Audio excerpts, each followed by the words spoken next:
મજબૂરીનો મરાઠીવાદ. એમાં કોઈ બેમત નથી. મુંબઈ અને મહારાષ્ટ્રના વિકાસમાં ગુજરાતીઓનો સિંહ ફાળો છે. ગુજરાત અને મહારાષ્ટ્ર એક જ પ્રદેશ હતો, 60માં અલગ પડ્યો. આજે પણ સાંસ્કૃતિક રીતે આપણે જોડાયેલા છીએ. આજે પણ મારા વડોદરામાં ગાયકવાડી શાસનને આપણે યાદ કરીએ છીએ. અને આજે પણ મુંબઈના જેટલા કોર્પોરેટ્સ છે એની અંદર ગુજરાતી કોર્પોરેટ્સ કેટલા મોટા છે એ આપણે જાણીએ છીએ.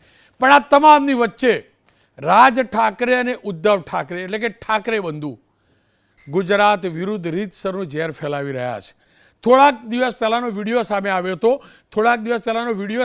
હતો જ્યાં થપ્પડકાંડ થયું હતું. એક મારવાડી વેપારી એની દુકાન પર કેટલાક ગુજરાતીઓ નોકરી કરતા હતા, માત્ર એટલે કે એને મરાઠી બોલતા નહોતું આવડતું તો એને થપ્પડ મારવામાં આવી.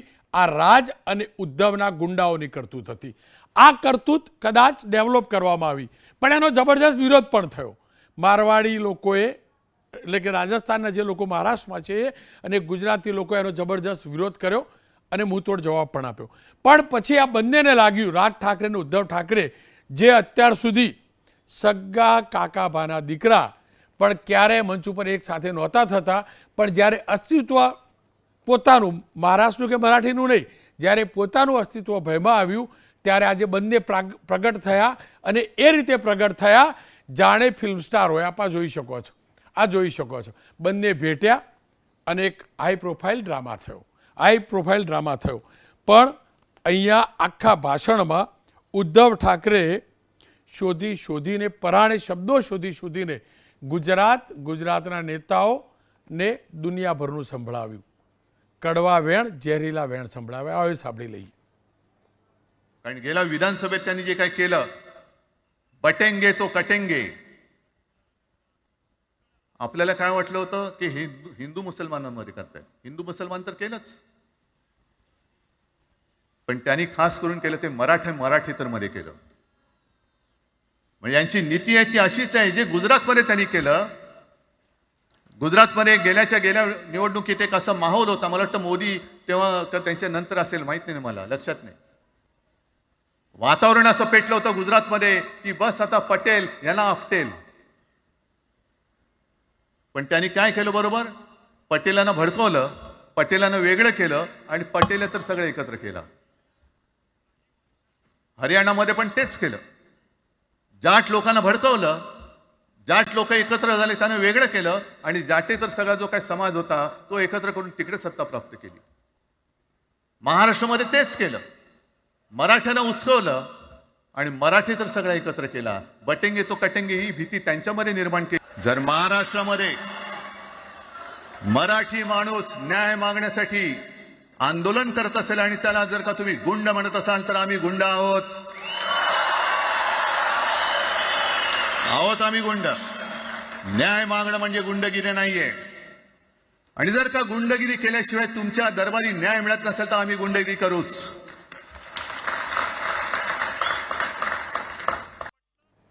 આ ઉદ્ધવ ઠાકરે જાહેરમાં એમ કહે છે કે અમને ન્યાય નહીં મળે તો ગુંડાગર્દી કરીશું.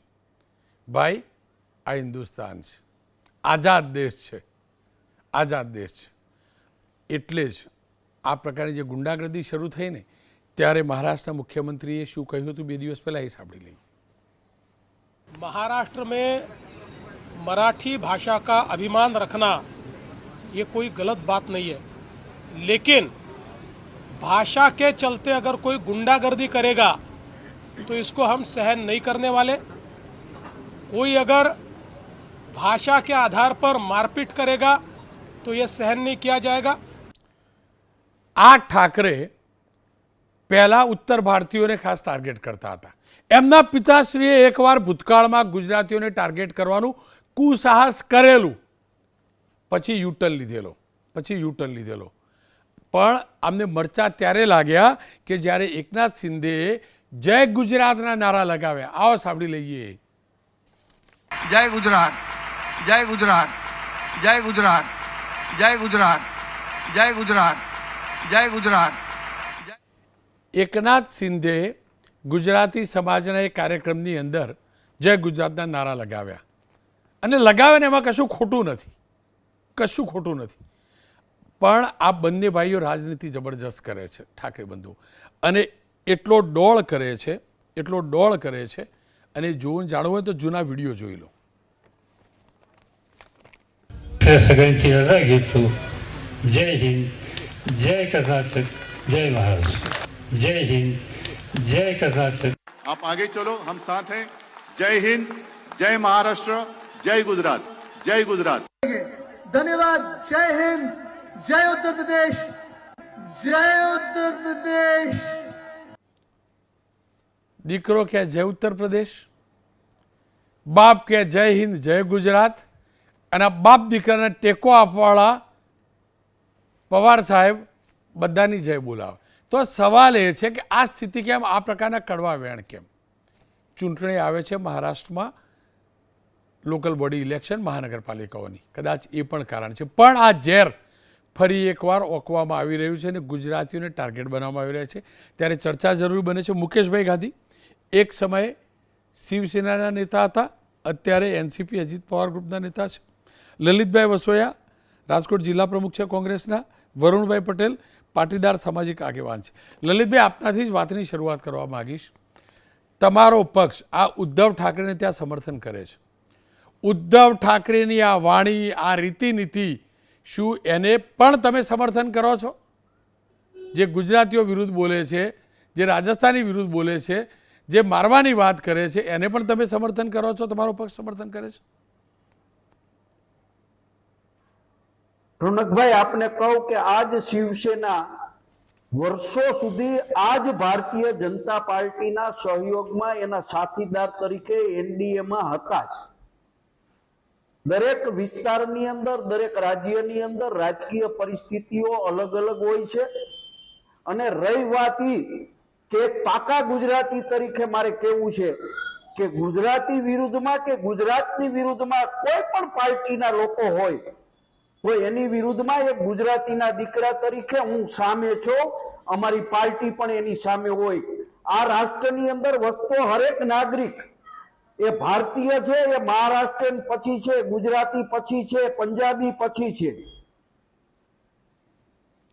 પણ લલિતભાઈ, એમનું તો કહેવું એમ છે કે ગુજરાતમાં પાટીદારો ઝઘડે છે, ભાજપે પાટીદારોને ઝઘડાવ્યા. આ બધી વાર્તાનો અત્યારે શું અવકાશ? જ્યારે ઝઘડાની વાત કરતા હતા ને, એક મિનિટ રોકું તમને, આ ભાઈ કહેતા હતા ને એ વખત તો પાછા બીજેપીના સમર્થનમાં સરકાર બનાવવા મતતા હતા ત્યાં આગળ 17-18માં.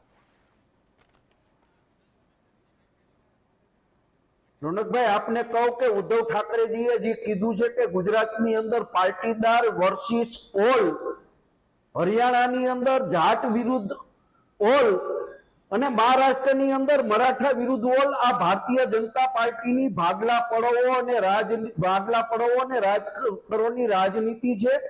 આ ભારતીય જનતા પાર્ટી જ્યારે આપણા ગુજરાતી મહાત્મા ગાંધીજી, સરદાર વલ્લભભાઈ પટેલ આ દેશને આઝાદ કરવા માટે લડતા હતા, તેથી આ જ ભારતીય જનતા પાર્ટીના પૂર્વજો અંગ્રેજોની ચાપલુસી કરતા હતા ને એની રાજનીતિ આનામાં સીધી ઉતરી છે ને એ ભાગલા પડવો. હિન્દુ મુસ્લિમની વાત કરી, પછી પાટીદારો વર્સિસ ઓલ, અને ગુજરાતની અંદર તમે જોયું 2024માં કે ક્ષત્રિય સમાજ વિરુદ્ધ ઓલ કરી અને વાતાવરણ ડકોરવાનો, જ્ઞાતિએ જ્ઞાતિ, સમાજે સમાજને બધવાનું કામ ભારતીય જનતા પાર્ટીએ કર્યું છે. ઉદ્ધવ ઠાકરેજીએ એની જે વાત કરી છે એ રાષ્ટ્રીય કક્ષાની વાત કરી છે. એટલે એ વાતમાં હું લાંબી વાત કરવા નથી માંગતો, પરંતુ ગુજરાતની અંદર તમે પણ જાણો છો કે પાટીદાર વર્સિસ ઓલ કરવાનો આ નરેન્દ્રભાઈ મોદી અને આ અમિત શાહે પ્રયત્ન કર્યો છે. લલિતભાઈ, આપનો ખૂબ ખૂબ આભાર. વરુણભાઈ મારી સાથે જોડાયા. વરુણભાઈ, આ જ રાજ ઠાકરે તમારા જ પક્ષની સરકાર ગુજરાતની અંદર અને સ્ટેટ ગેસ્ટ બનાવેલા, મારા ગુજરાતના સ્ટેટ ગેસ્ટ બનાવેલા, શું બોલે ગુજરાત વિરુદ્ધ? આ જ ઉદ્ધવ, એની સાથે તમારો પક્ષ મહારાષ્ટ્રમાં સરકાર ચલાવતો હતો. ગુજરાતી અને ગુજરાતીઓ વિરુદ્ધ શું બોલે? તમારા જ પક્ષ વિરુદ્ધ શું બોલે? તમારા પક્ષે પાટીદારોમાં ભાગલા પડાયા હતા. તમે લોકો જ, તમારા જ પક્ષના નેતાઓ સાથી કેવો જો ના શોધી શકતા હોય તો લોકોનો શું ભાગ? જો રોનકભાઈ, પહેલાં તો મારા વડીલ મિત્ર અમારા લલિત કાકાએ જે વાત કરી કે ભારતીય જનતા પાર્ટી સાથે ઉદ્ધવ ઠાકરેનું શિવસેનાનું ગઠબંધન હતું. તો હું લલિતભાઈને કહીશ કે જ્યારે ભારતીય જનતા પાર્ટી સાથે ગઠબંધન હતું ત્યારે ઉદ્ધવ ઠાકરેની વિડીયો તમારી સામે છે, જય ગુજરાત બોલતા હતા. આજે ગઠબંધન કોંગ્રેસ પાર્ટી સાથે છે ને એમની ભાષા બદલાઈ છે. હું બહુ છીછરી કક્ષાની નીચી કક્ષાની રાજનીતિમાં પડવા નથી માગતો. હું એક ગુજરાતી છું, એક ભારતીય છું, એક નાગરિક છું. અને રહી વાત કે ગુજરાતનો પાટીદાર સમાજ હોય, કોઈ ગુજરાતી હોય કે એને ભાજપ જોડે વાંધો છે, કોંગ્રેસ જોડે વાંધો છે, પટેલનું આ થયું કે દલિતનું આ થયું, તો એ ગુજરાતનો પ્રશ્ન છે. એમાં ઉદ્ધવ ઠાકરેને શું લેવા દેવા? ના ઉદ્ધવ ઠાકરે ગુજરાતની તાસીર જાણે છે, ના ઉદ્ધવ ઠાકરે પાટીદારની તાસીર કે એની હિસ્ટ્રી જાણે છે. અને રહી વાત પાટીદારોને કોઈ પણ સંજોગોમાં પોતાની વાત માટે ભાષા અને પ્રાંત ઉપર સાવ સસ્તી પ્રસિદ્ધિવાળી રાજનીતિ કરતા ઉદ્ધવ ઠાકરેની કે રાજ ઠાકરેની પાટીદાર સમાજને જરૂર નથી. પાટીદાર સમાજ પોતાની કોઈ પણ વાત હોય, ન્યાય હોય, અન્યાય હોય, અને કોઈ પણ રાજકીય પાર્ટી સાથે હોય તો સક્ષમ છે પોતાની વાત પૂરી કરવા માટે. એમાં કોઈ ઉદ્ધવની જરૂર નથી. અને બીજી વસ્તુ કે ઉદ્ધવ ઠાકરે અને રાજ ઠાકરેમાં થોડીક પણ જો રાજનીતિક સંસ્કારો હોય અને રાજનીતિક મર્યાદાઓ, તો આજે જે મહારાષ્ટ્રમાં ગલીએ ગલીએ જે ઘટના ઘટી, જે ભાષાના નામે સસ્તી પ્રસિદ્ધિ કરવા માટે રાજસ્થાની ઉપર અત્યાચાર થાય છે, ગુજરાતી ઉપર અત્યાચાર થાય છે. એક પ્રાંતવાદ અને ભાષાવાદ ઉપર કોઈ પણ રાજ્યમાં કોઈ પણ જાતિ, ધર્મ કે વ્યક્તિ ઉપર અત્યાચાર ના થવો જોઈએ. આ એક જાહેર જીવનના વ્યક્તિ તરીકે દરેક પરિપક્વ માણસે આનું ધ્યાન રાખવું જોઈએ. અને ઉદ્ધવ ઠાકરેએ જે સ્ટેટમેન્ટ કર્યું છે એ શરમજનક વાત છે. અને આખા ખાલી એમના માટે શરમજનક નહીં, આ દેશની લોકશાહી માટે ખતરનાક અને શરમજનક છે. જો આવી રીતે ભાષામાં અને પ્રાંતમાં આ દેશ વહેંચાઈ જશે તો આવનારા દિવસોમાં આખો દેશ સળગશે, આખો દેશ સુદાન અને સિરિયા જેવો બની જશે. બધાએ ભારતીય બની અને ભારતીય અને રાષ્ટ્રવાદની રાજનીતિ પ્રથમ હોવી જોઈએ. રાષ્ટ્રની સુરક્ષા, રાષ્ટ્રનો ભાઈચારો પ્રથમ હોવો જોઈએ. મુકેશભાઈ ગાંધી મૂળતઃ શિવસૈનિક, ત્યારબાદ એનસીપીમાં જોડાયા પ્રફુલ્લ પટેલની સાથે, અને પ્રફુલ્લ પટેલની સાથે જ મુકેશભાઈ એ શરદ પવારવાળું શિવસેના છોડ્યું, માફ કરજો એનસીપી છોડ્યું. એ મુકેશભાઈ ગાંધી સાથે મેં વાત કરી છે એ જોઈ લી.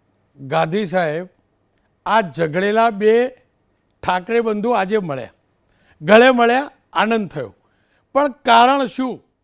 આ બંને ઠાકરે મરાઠી બંધુઓ ભેગા મળ્યા, એકબીજા ગળે મળ્યા અને ટાર્ગેટ ગુજરાતીને બનાવવા લાગ્યા. કારણ શું? એમને દુખે છે ક્યાં? लंबी जुदाई के बाद ये दोनों फिर मिले हैं અને હવે હિન્દી ભાષા પર એમને પ્રેમ નથી. બોલિવૂડના એક્ટરો પાસેથી સિફારસો લેવી છે, યુનિયનો ચલાવીને દમદાટી કરવી છે, બધું જ કરવું છે.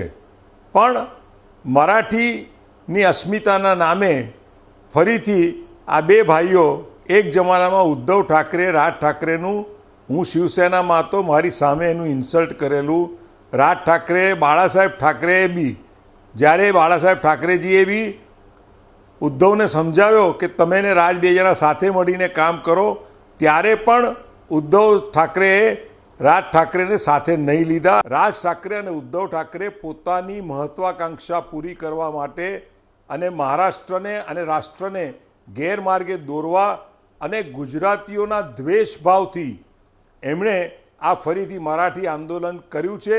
એની પાછળ માત્ર એક જ ભાવના છે કે કોઈ પણ હિસાબે આવનારા કોર્પોરેશન ઇલેક્શનમાં મરાઠી અસ્મિતાની ધૂણી ધખાવી અને મતો બધા અંકિત કરવા, આ એમનો પ્રપંચ છે. ગાંધી સાહેબ, મુંબઈ હોય કે નાસિક, લાખોની સંખ્યામાં આપણા ગુજરાતીઓ મહારાષ્ટ્રમાં છે. મુંબઈ સહિત મહાનગરપાલિકાઓની ચૂંટણીઓ પણ આવી રહી છે. તો આ બંને કરવા શું માગે છે?